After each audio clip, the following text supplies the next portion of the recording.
Sean bienvenidos, mi nombre es facilitador Eduardo Manuel Osorio Bautista y en esta ocasión te voy a explicar la actividad integradora número 1 correspondiente al módulo 15, la cual se titula El pH en la vida cotidiana.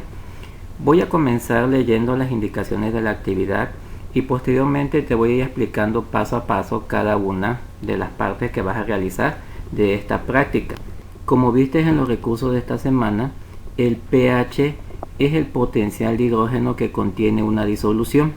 Cuantifica la acidez o la alcalinidad de una sustancia, las cuales, como aprendiste, son distintos para muchos de los productos que utilizas en tu vida cotidiana.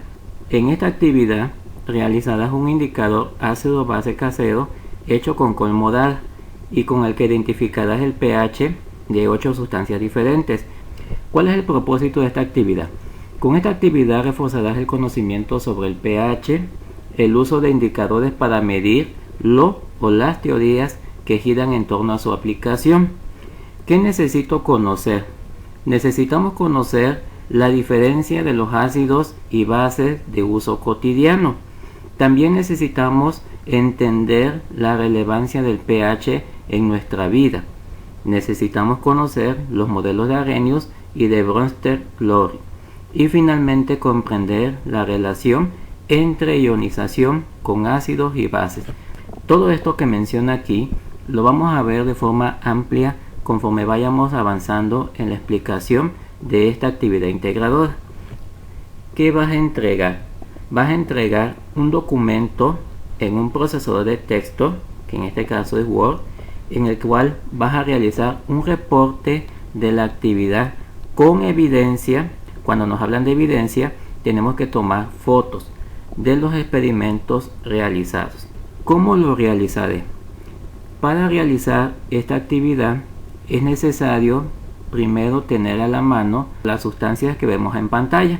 Necesitamos vinagre, leche de vaca, jugo de limón, refresco lima-limón, 200 gramos de col morada o betabel, detergente líquido, leche de magnesia, cloro, agua, vasitos transparentes, 7 recipientes pequeños, cucharas pequeñas, cafeteras, trapo, recipientes oscuros y una cámara fotográfica o bien con nuestro celular. Por lo tanto, para la realización de la práctica necesitamos tener a la mano las sustancias que vamos a probar con el indicador. Ahora, ¿cómo vamos a preparar ese indicador casero para poder determinar si es un ácido o una base? Y aquí tenemos una nota que tenemos que tomar en cuenta. Los indicadores son las sustancias que permiten medir el pH de la disolución. Recuerden que el pH es el potencial de hidrógeno y su escala va de 0 a 14.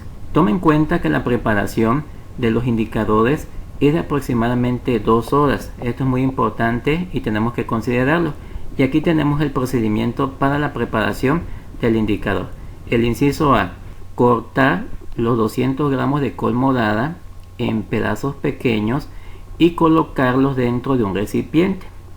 A esto le vamos a agregar 20 mililitros de agua, que es el equivalente a 4 cucharadas cafeteras, y eso lo vamos a dejar reposar en frío por 30 minutos. Posteriormente vamos a realizar el inciso B. El inciso B es agregar el agua a una taza de agua hirviendo, o sea, el agua del inciso A. Vamos a agregar esos 20 mililitros a una taza de agua hirviendo y dejarlo al fuego por 15 minutos y después dejarlo enfriar. Posteriormente, en el inciso C, vamos a filtrar el contenido utilizando un trapo para separar los sólidos del líquido. Finalmente, en el inciso D, vamos a colocar el líquido en un recipiente de vidrio o bien en un plástico oscuro y vamos a dejar reposar en el refrigerador por 30 minutos. Muy bien. Ahora, para la identificación del pH de sustancias caseras necesitamos considerar lo que nos dice la siguiente nota. En este momento de la actividad utilizarás los 7 recipientes pequeños solicitados, el indicador que preparaste en el punto 1 y los elementos restantes. Además, Tome en cuenta que tendrá que etiquetar y tomar una fotografía para cada reacción que se produzca al combinar los elementos que a continuación se describe para cada recipiente. En esta parte debemos de considerar colocar una etiqueta o bien rotular nuestros recipientes para saber qué sustancia va a ir en cada uno. A continuación, en el recipiente 1 vamos a colocar 2 cucharadas de agua y una cucharada de indicador ácido base hecho con colmodal, y lo vamos a mezclar y vamos a observar qué sucede. En el recipiente 2 vamos a colocar una cucharada de vinagre y una cucharada de agua y lo vamos a revolver. Posteriormente vamos a añadir una cucharada de indicador ácido base y vamos a revolver y vamos a observar qué sucede. En el recipiente 3 vamos a colocar una cucharada de leche de vaca y una cucharada de agua y vamos a revolver. Posteriormente vamos a añadir el indicador ácido base, que en este caso es la colmodada, y vamos a revolver. No olviden tomar fotografías y observar lo que sucede. En el recipiente 4 vamos a colocar una cucharada de jugo de limón y también una cucharada de agua y vamos a revolver o vamos a mezclar. Posteriormente vamos a añadir una cucharada del indicador ácido base y vamos a mezclar de nuevo y vamos a observar qué sucede. En el recipiente 5 vamos a colocar una cucharada de refresco de lima limón y una cucharada de agua y vamos a mezclar. Posteriormente vamos a añadir una cucharada de indicador ácido base y vamos a mezclar de nuevo y vamos a observar. En el recipiente 6 vamos a colocar una cucharada de detergente líquido y una cucharada de agua y vamos a mezclar. Posteriormente vamos a añadir una cucharada de indicador ácido base y vamos a mezclar. Y recuerden anotar y observar qué sucede. En el recipiente 7 vamos a colocar una cucharada de leche de magnesia y una cucharada de agua y vamos a mezclar. Posteriormente vamos a añadir una cucharada de indicador ácido base y vamos a mezclar. Si ustedes se dieron cuenta, el procedimiento consiste básicamente en la realización de mezcla 1 a 1. En este caso, una cucharada de sustancia con una cucharada de agua, que en este caso nos va a permitir la dilución, y luego vamos a agregar el indicador, y al agregar el indicador vamos a observar un cambio en la coloración, y eso lo tenemos que registrar. Recuerden que eso es muy importante. Paso 3. Vamos a integrar un reporte de práctica con la siguiente información y vamos a observar que nos solicitan. Primero, la portada con tus datos de identificación, que sería el inciso A. Recuerda colocar tu nombre, tu grupo y el nombre de tu facilitador. Inciso B, tenemos que colocar un índice. Este índice tiene que especificar el contenido del documento. Cada parte que vayas desarrollando de tu práctica va a ser una parte de ese documento. En el inciso C tenemos que colocar una introducción breve en la que se explique de manera resumida el contenido del documento. Debe de ser de media cuartilla. Mi recomendación es que coloques los siguientes puntos. Debes de mencionar qué son los ácidos y qué son las bases, qué es el pH, cuál es la escala de pH y cuál es la importancia del pH en la vida cotidiana. Esto es hablar de forma general. Recuerda que una introducción parte de lo general a lo particular.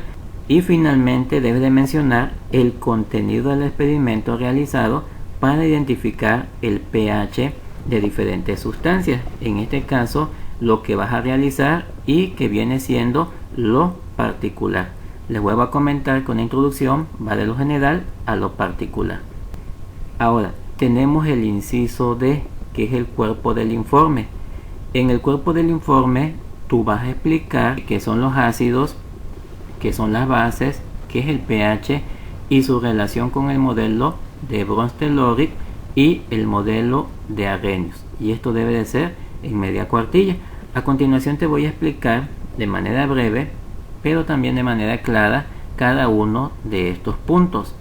Primero, ¿Qué son los ácidos y qué son las bases? Vamos a definir primero qué es un ácido. Un ácido proviene del latín acidus, que significa agrio. Generalmente estas son sustancias puras. Una sustancia pura generalmente es un compuesto. Recuerden que los compuestos están integrados por dos o más elementos. Estas sustancias puras generalmente se encuentran en una disolución acuosa y poseen un sabor característico. ¿Cuál es ese sabor característico? De que son agrias. Al reaccionar con bases, generalmente van a producir sal y agua y van a ser buenos conductores de la electricidad. Aquí tenemos ejemplos de los ácidos. Tenemos por ejemplo el ácido acético o el vinagre. Tenemos la leche, tiene características ácidas. Tenemos el jugo de limón o todos aquellos jugos que son cítricos, también van a tener características ácidas. Tenemos los alimentos, en este caso las frutas, podemos mencionar la piña, la uva, la naranja, el plátano, las fresas, las cerezas, las cuales contienen características ácidas. Y también tenemos lo que serían los medicamentos como la aspirina, que en este caso sería ácido acetil salicílico. Estos serían ejemplos de ácidos y estos recuerden que tienen como características su sabor agrio. Las bases, su sabor es amargo, al tacto tienen una sensación resbalosa. Una base cambia el papel tornasol de rojo a azul y en disolución conducen la electricidad. A diferencia de los ácidos, el sabor es amargo y cuando nosotros lo tocamos generalmente sentimos que resbala. Un ejemplo clásico y común son los jabones que usamos para lavarnos las manos o bien los jabones líquidos, y aquí tenemos ejemplos. Aquí vemos ejemplos de jabones líquidos. Vemos un producto que se usa para destapar los inodoros cuando están tapados, que es la sosa cáustica o hidróxido de sodio, también es una base fuerte. Vemos diferentes medicamentos que son antiácidos que se usan para el tratamiento de las agruras. Aquí vemos que sobresale el Alka-Seltzer, Melox, Tums, Pepto-Bismol, etc. Y también tenemos productos de higiene personal como los desodorantes. Tenemos aquí la escala de pH, la cual va de 1 a 14, de 1 a 6 para ácidos, de 8 a 14 para bases o para sustancias alcalinas. En el caso de los ácidos, si están más a la izquierda van a ser sustancias muy ácidas y si están hacia la derecha van a ser sustancias con poca acidez. En el caso de las bases, si están más a la derecha van a ser sustancias con mayor alcalinidad o mayor basicidad, y si están hacia la izquierda van a ser sustancias con menor alcalinidad o menor basicidad, como sería lo que estoy aquí señalando. Aquí tenemos una tabla en la cual vemos cuando se comporta como un ácido y cuando se comporta como una base las diferentes sustancias, y aquí tenemos diferentes ejemplos. El jugo gástrico, que en este caso sería una solución de ácido clorhídrico, el cual se usa para la metabolización de los alimentos, contiene un pH de 1.6, quiere decir que es un pH muy ácido. El jugo de limón tiene un pH de 2.2, también es ácido. El vinagre tiene un pH de 2.8, también es ácido. Las bebidas carbonatadas o los refrescos tienen un pH 3, también es un ácido. La naranja tiene un pH de 3.5, también es ácido. En este caso la acidez va disminuyendo, sin embargo sigue siendo alta. El jugo de manzana tiene un pH de 3.8, el jitomate tiene un pH de 4.2, el café tiene un pH de 5.0, su acidez va bajando, se va reduciendo. El pan tiene un pH de 5.5, la papa tiene un pH de 5.8, la orina tiene un pH de 6.0, la leche tiene un pH de 6.4. Todas estas sustancias que acabo de mencionar se consideran que son ácidas. Recuerden que la escala de pH indica que de un valor de 1 a un valor de 6.9 estamos hablando de ácidos y estas sustancias van a ser ácidas. Esto te va a ayudar a reconocer qué tipo de pH tienen las sustancias con las que vas a experimentar en esta práctica. El agua pura se considera neutra, aquí lo estamos viendo. neutro es para un pH igual a 7. El agua pura tiene un pH de 7,0, el agua potable tiene un pH de 7,2, la sangre tiene un pH de 7,4. Por lo tanto, estas sustancias se consideran con un pH neutro. La bilis, los detergentes tienen un pH de 8, el agua de mar 8,5, la leche de magnesia 10,5 y el amoníaco 11,0. Estamos hablando de sustancias que son base o alcalinas. Recuerden que una sustancia, conforme se desplaza más a la derecha, se vuelve más alcalina, y si está más a la izquierda es una sustancia con menos alcalinidad. ¿Por qué es importante conocer el pH? Porque en la naturaleza las concentraciones de pH determinan la vida en los ecosistemas. Por ejemplo, en un lago, si se incrementa el pH, la oxigenación baja, y si la oxigenación baja, estaríamos hablando de una alta mortandad de peces. Por lo tanto, habría un desequilibrio en ese ecosistema, que puede ser un cuerpo de agua, llámese río o llámese lago. Tenemos otro ejemplo: los pulmones y los riñones son los principales órganos que regulan el pH de los líquidos corporales. Cuando hablamos de líquidos corporales, estamos hablando principalmente de la sangre y de la orina. En este caso, si el pH de la sangre cambiara, pues la persona pudiera experimentar algún tipo de complicación y pudiera ocasionarle la muerte. Si el pH del suelo es muy ácido o muy básico, las raíces de las plantas no pueden absorber algunos nutrientes. Cuando hablamos de nutrientes, estamos hablando principalmente del nitrógeno, fósforo y potasio. A continuación les voy a explicar el modelo de Arrhenius para ácidos. Recuerda que esta parte es muy importante para la comprensión de tu actividad integradora. Tenemos lo siguiente: en 1887 el químico Arrhenius fue el primero en describir los ácidos como sustancias que producen iones de hidrógeno. Esto lo tenemos que tomar muy en cuenta. Los ácidos son sustancias que producen iones de hidrógeno, y lo podemos ver aquí representado como una H mayúscula y un signo positivo. Estos serían los iones hidrógenos cuando se disuelven en agua. Por ejemplo, el cloruro de hidrógeno se ioniza o se disocia en agua para producir iones hidrógeno H+, e iones cloruro Cl-. Y aquí vemos la reacción.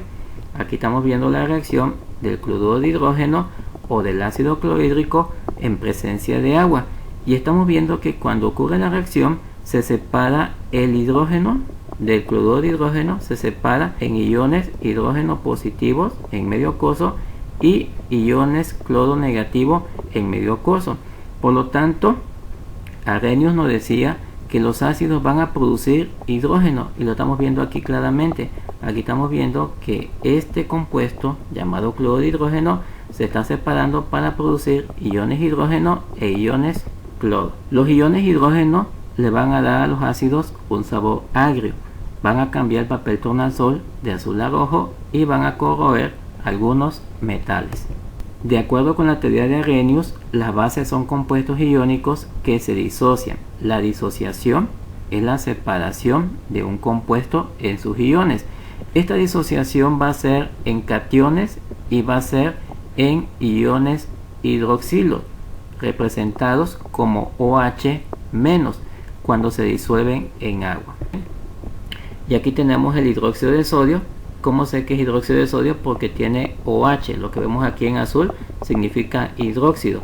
El hidróxido de sodio se disocia o se disuelve en agua, y al disolverse en agua se va a separar en iones positivos e iones negativos. El ion positivo va a ser el sodio, que es el metal, y va a estar en medio acuoso, y el ion negativo va a ser el oxidrilo y va a estar en medio acuoso, y aquí lo podemos ver en la imagen. Aquí vemos el hidróxido de sodio en forma sólida que se agrega al agua, y al agregarse al agua se separa, y tenemos entonces la presencia de iones sodio e iones oxidrilo, iones sodio de carga positiva e iones oxidrilo de carga negativa, y la presencia de agua. La mayoría de las bases de Arrhenius se van a formar con los metales de los grupos 1A y 2A de la tabla periódica. Aquí vemos los elementos que integran el grupo 1 y los elementos que integran el grupo 2. y estos generalmente van a tener asociados el ion oxidrilo, que se representa como OH.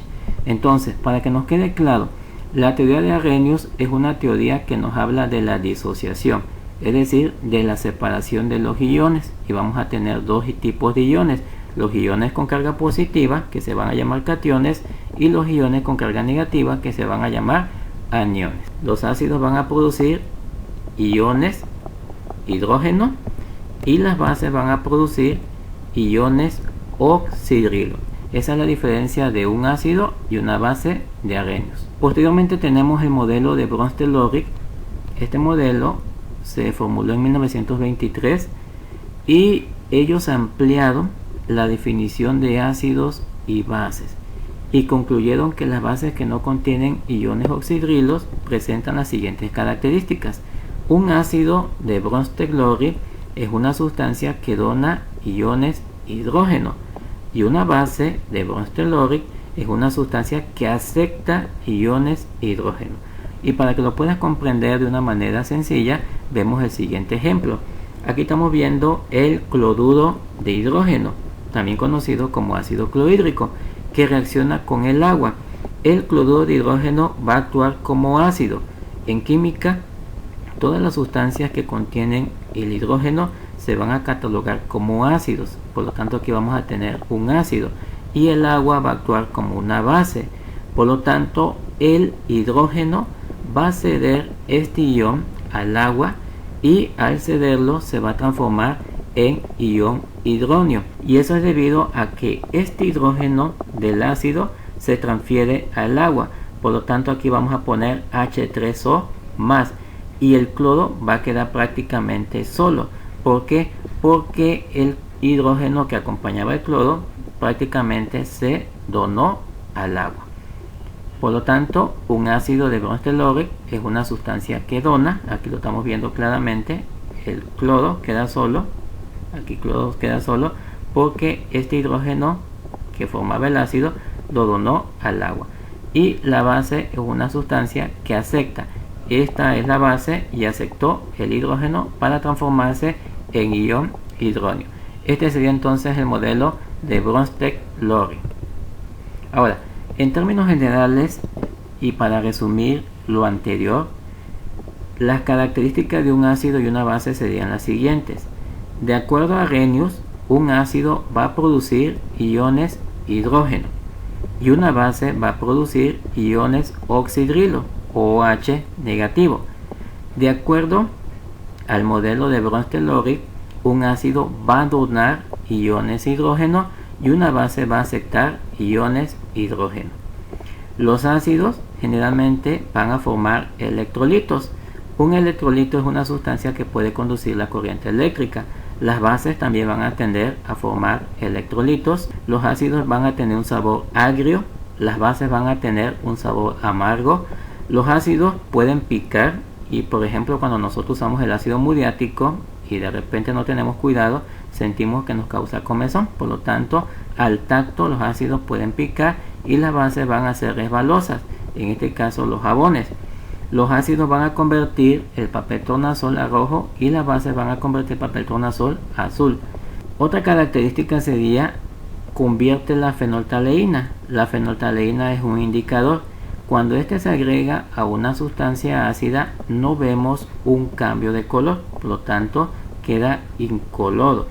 Cuando se agrega la fenolftaleína como indicador a una sustancia básica y al agregar el titulante va a tener un cambio de color a rosado.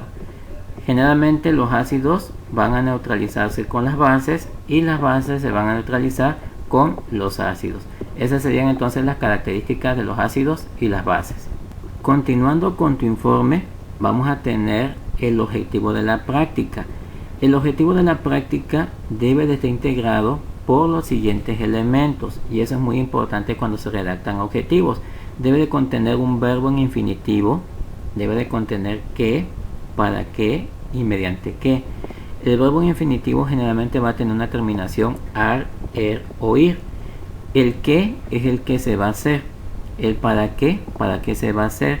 ¿Y el mediante qué? Mediante qué se va a hacer. Y aquí tenemos un ejemplo. ¿Cuál sería el verbo en infinitivo? El verbo sería realizar. ¿Qué vas a realizar? Vas a realizar la determinación del pH de diferentes sustancias. ¿Para qué lo vas a realizar? Para clasificarlos en ácidos o bases. ¿Y mediante qué lo vas a hacer? Lo vas a hacer mediante un indicador de colmodal.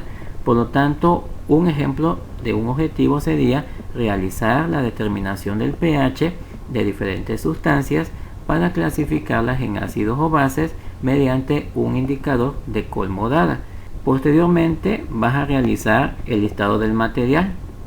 Yo te recomiendo usar una tabla, colocar una imagen y colocar una breve descripción de este listado del material. Número 4. Explicación del proceso realizado. Aquí vas a ir enlistando todos los pasos que fuiste realizando para la realización del experimento.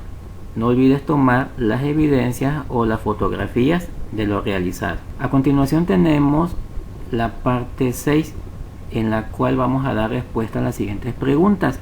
Y tenemos dos preguntas. Al mezclar las sustancias con agua, ¿se observa algún cambio? Al adicionar el indicador ácido-base hecho con colmodada, ¿se observa algún cambio? Me están preguntando si yo observo un cambio cuando agrego agua y si observo un cambio de coloración cuando agrego el indicador ácido-base. Yo te recomiendo colocar una tabla donde coloques las sustancias y en una columna coloques si hubo un cambio al mezclar con agua y en la otra columna consideres si hubo un cambio al mezclar con el indicador. Recuerda que lo más probable es que tengas un cambio de coloración en esta parte o en esta columna cuando hayas agregado el indicador.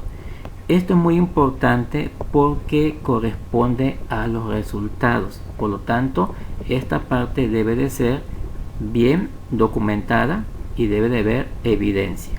Ahora, una vez que hayas hecho el experimento, vamos a analizar el cambio de coloración de cada una de las sustancias. Y para ello nos vamos a basar en esta escala que vemos aquí, que sería una escala de color para el pH. Esto que menciono aquí te va a ayudar también a identificarlo. Los colores que indican disoluciones ácidas son los colores rojo y rosa, generalmente cuando tenemos un pH de 1 a 4, y los colores de rosa a lavanda cuando tenemos un pH de 5 a 6. En este caso, si nosotros vemos aquí en la escala, vemos aquí claramente lo que está mencionando aquí el texto. Si yo observo que mi sustancia tuvo un cambio de color rojo, rosa o rosa a lavanda, estamos hablando de sustancias ácidas. Una disolución neutra, es decir, de un pH 7, tiene aproximadamente el mismo color morado que el indicador. Las bases producirán colores azul o verde. En este caso, cuando tengan un pH de 8 a 11, o un color amarillo cuando tenga un pH de 12 a 13. Por lo tanto, si observas este color que vemos aquí en pantalla, o si observas un verde o un amarillo, estamos hablando de sustancias alcalinas o sustancias básicas. Recuerda que en esta parte es para clasificar la sustancia como ácido y base, y esa es parte importante de los resultados de tu reporte de práctica. Tenemos ahora esta parte donde nos piden 3 ejemplos de la vida cotidiana donde se puedan apreciar las reacciones químicas entre ácidos y bases. Las reacciones entre ácidos y bases son muy variadas. Tenemos aquí, por ejemplo, reacciones de ácidos con metales. Tenemos también reacciones de bases y bicarbonato o iones bicarbonato, reacciones de neutralización, y también tenemos reacciones de titulación. Por ejemplo, cuando pones una tableta de antiácido en agua, el ion bicarbonato y el ácido cítrico de la tableta reaccionan para producir burbujas de dióxido de carbono, una sal y agua. Una sal es un compuesto iónico que no tiene iones hidrógeno como el catión o iones oxidrilos como el anión. Aquí tenemos otro ejemplo. Hay otros antiácidos que contienen bicarbonato de sodio, por ejemplo el alcacéser. Este tipo de antiácido neutraliza el ácido gástrico excesivo. Recuerden que en nuestro estómago tenemos la presencia de ácido clorhídrico. Este ácido clorhídrico es el que provoca generalmente lo que sería el reflujo. Por lo tanto, cuando nosotros tomamos un alcacéser, este va a aumentar el pH sanguíneo. pero también incrementa los niveles de sodio en los líquidos corporales. No se recomienda el uso de bicarbonato de sodio, este compuesto que vemos aquí se llama bicarbonato de sodio, y no se recomienda para el tratamiento de úlceras pépticas. Y aquí vemos una reacción del ácido clorhídrico en medio acuoso, que es el que tenemos en nuestro estómago, y cuando se agrega o cuando reacciona con el bicarbonato de sodio, que es el Alka-Seltzer, y vemos que se produce dióxido de carbono en fase gaseosa, más agua, más una sal, que sería el cloruro de sodio.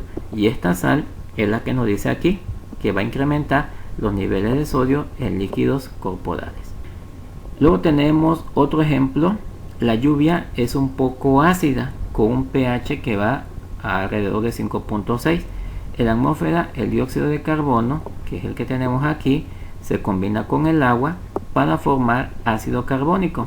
Este ácido carbónico, cuando reacciona con agua o cuando se disocia con agua, va a producir el ion hidronio, que es el que tenemos aquí. Este se llama ion hidronio porque tiene 3 hidrógenos, y va a producir el bicarbonato, que en este caso va a incrementar el pH del agua. Tenemos ahora, escribe la ecuación de disociación del vinagre y de la leche de magnesia cuando lo disolviste en agua. Recordemos que el vinagre es ácido acético al 5%. La fórmula del ácido acético la vas a encontrar en los libros como CH3COOH. Sin embargo, yo lo he representado de esta manera para que te pueda explicar cómo se da la disociación o la transferencia del ion hidrógeno al agua. Y aquí vemos el ácido acético en presencia de agua, lo cual va a hacer que se disocie o que se separe. Se va a separar el hidrógeno del ácido acético y este se va a transferir al agua. Por lo tanto, el agua va a aceptar ese hidrógeno que le está donando el ácido acético y se va a convertir en ion hidronio en medio acuoso, y va a quedar el ion acetato separado. En el caso de la leche de magnesia, su fórmula química va a ser hidróxido de magnesio. Vamos a representarlo como Mg para el magnesio y OH2, que sería el ion oxidrilo negativo. Recuerden una vez más, la disociación es la separación. Se separa entonces el ion metálico, que es el magnesio, y este ion metálico va a quedar prácticamente solo.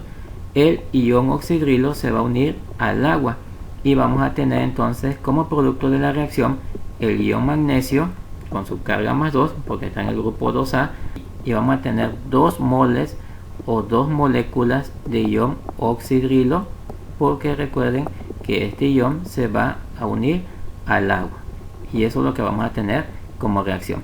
En ambas reacciones tenemos que es una reacción reversible, es decir, los productos van a tender a generar o a producir los reactivos de los cuales se produjeron.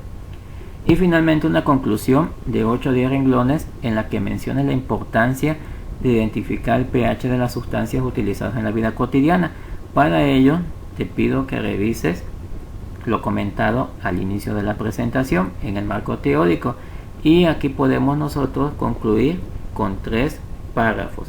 El primero, el pH es importante porque este se encuentra generalmente en nuestros alimentos. En nuestro estómago hay un ácido que ayuda a digerir los alimentos. Cuando hacemos ejercicio se produce ácido láctico. Las bases son disoluciones que neutralizan ácidos. En ocasiones tomamos medicamentos como antiácidos para el reflujo, en este caso la leche de magnesia. Los pulmones y los riñones son los principales órganos que regulan el pH de los líquidos corporales, en este caso de la sangre y de la orina. Grandes cambios de pH en los líquidos corporales pueden afectar de manera significativa el trabajo del interior de las células. En el ambiente, el pH de la lluvia, el agua y el suelo pueden tener efectos significativos. Cuando la lluvia se vuelve muy ácida, puede disolver estatuas de mármol y acelerar la corrosión de los metales. Eso también es muy importante.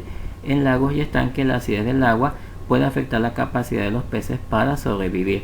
Pues esto sería todo. Yo espero que con este tutorial puedas tener una mejor comprensión de la realización de tu actividad integradora.